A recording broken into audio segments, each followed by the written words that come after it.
Добрый день. Вот соорудили такое вот произведение. Значит, это вот такая вот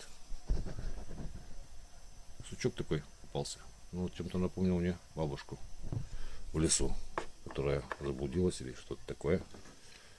И вот такой вот нож и прибамбас так вот, чтобы так вот ставить что-нибудь такое.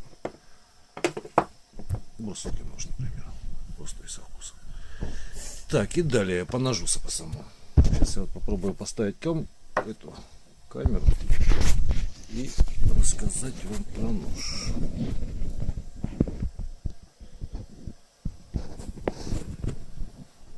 Так примерно и будет. Вот такой вот у нас получился. Тут вот такие первобытные мотивы. А с обратной стороны вот такая веточка. Достаем. Клиночек такой вот.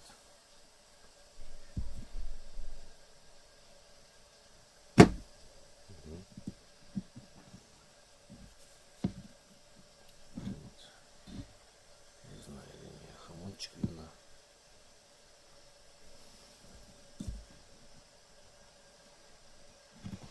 Ну, попробуем что-нибудь порезать. А то рассказывать про него можно долго. Ну, во-первых, рог строгаем. А для начала покажу, как примерно. Пересадку чуть-чуть. Она такая старенькая вся.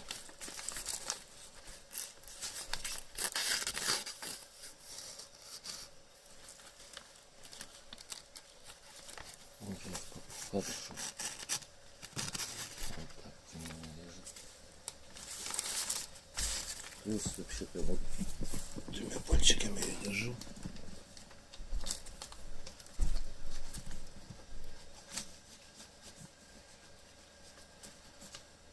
Так.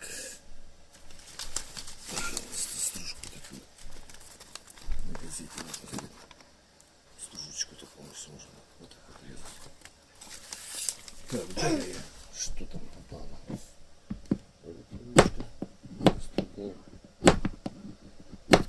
Ага, войлок надо показать обязательно.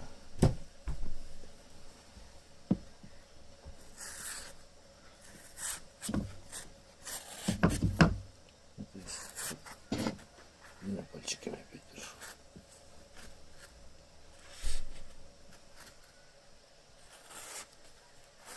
Это вот без напряжения.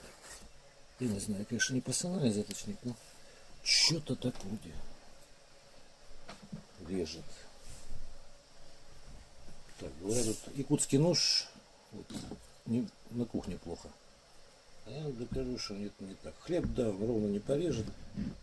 Хотя надо вот так вот немножко его, если наискось держать, то в принципе режет вполне нормально. И даже вот я это, опять же, могу вот так вот показать, что это можно даже хлебушек резать задними пальцами.